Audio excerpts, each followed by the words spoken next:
Hey, what's up guys? Just a quick follow-up video on today's video that I posted. I know in the video I bounce around a lot on different topics. I want to thank you guys for the feedback that I've received and the questions and stuff and the suggestions and stuff. I'll pray about it and then make work of that. Whatever opinions I have, it's always open for discussion, so when you guys do watch my videos, you're more than welcome to comment. Another thing that I just wanted to add about today's video is at the end where I say there's always hope. I spoke to a few people today that told me that they are in similar situations and they just feel so hopeless, and it just feels that their life is in such a mess. And it's so weird for me that we are all different people in different levels of our lives and different ages and all different, but we all seem to be having this same struggle, this same issue. And especially girls, being emotional beings, I think it's harder for us because our emotions so easily take over. And I made a decision out of emotions, based on emotions, and thank God for His mercy and His grace and His guidance that I was able to rectify the mistake that I made, of the decision that I made, and I was able to go back and to say that, you know what you're doing is not right. You can't base a life-changing decision on how you feel emotion-wise. So like my mom said to me, she's like, when you're emotional, your thoughts are clogged up. And that's so true, because we just think about how we're feeling and how the situation is making us feel and how sad we are. And once again, this pity party that's going on in your head, and you think that you deserve to be happy. And yeah, obviously you deserve to be happy, but you need to make the right choices that will benefit you, not just today, not just tomorrow, but at the end of the road. And for me, it's always like, they always say that you should never regret anything, but before we decide, we need to know or think about, is this decision that we're making now, are we going to regret it at the end of the day? But that's not even what I wanted to talk about. I just wanted to say that when I say there's always hope, for me, if I wake up in the morning and I open my eyes, there's hope. If I can breathe and I can walk and I can talk, there's hope. If I can open up my cupboard and put on a pair of pants and a t-shirt, there is hope.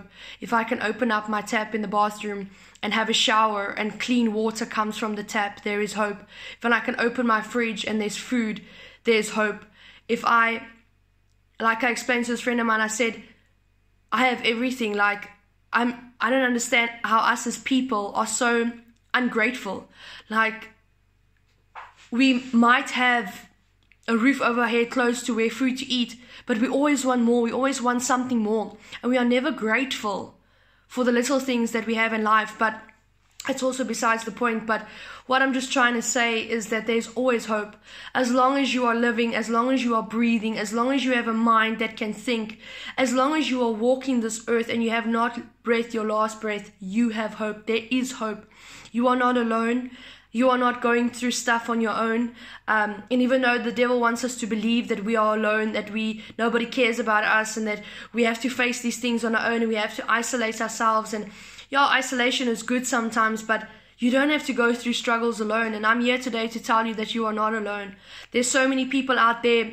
That's why I love artists so much, but I believe all people are actually artists. But people that write poetry, people that paint, people that create music, is like people you can relate with someone, because there is someone out there that can relate with that piece of poetry. There's someone out there that can relate to that painting.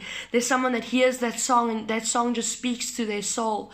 So you are not alone. There is hope.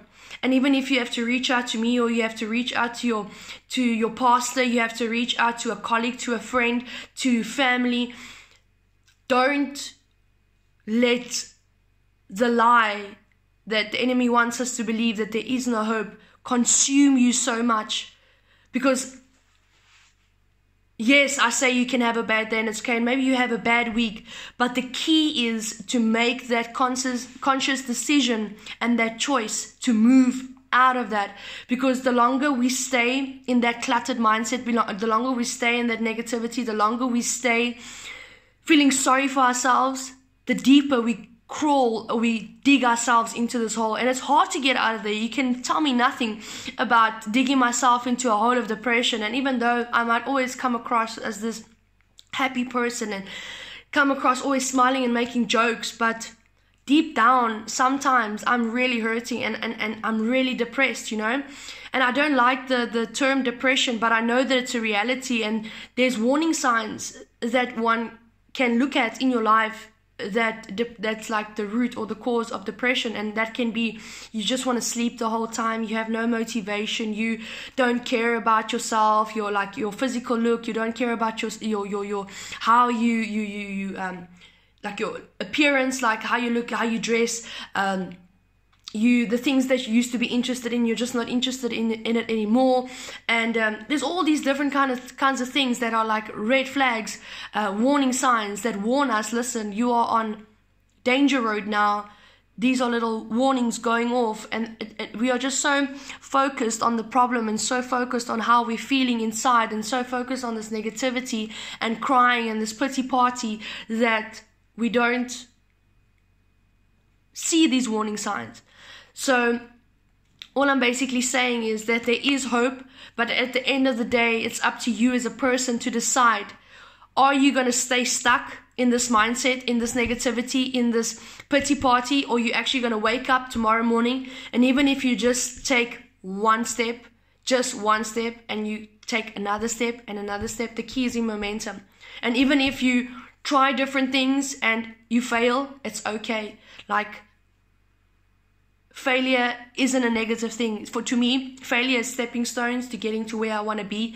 Like, if you don't try different things and you don't fail at different things, you will never know what actually works for you. Like, I can tell you this and this and this works for me, but doesn't mean that that's going to work for you. So for me, it's just realizing, making a conscious decision, and then going forward, taking the first step to whatever it is that you feel that has to change in your life. So yeah, if there's any questions, if you guys want to share anything with me, you're more than welcome to. Thank you to everybody for the inboxes. Thank you for everybody for the WhatsApp messages, the messages on Facebook. I really appreciate the feedback. And like I said, if there's any comments, any topics that you'd like to discuss, let me know and let's have a chat. Sweet guys.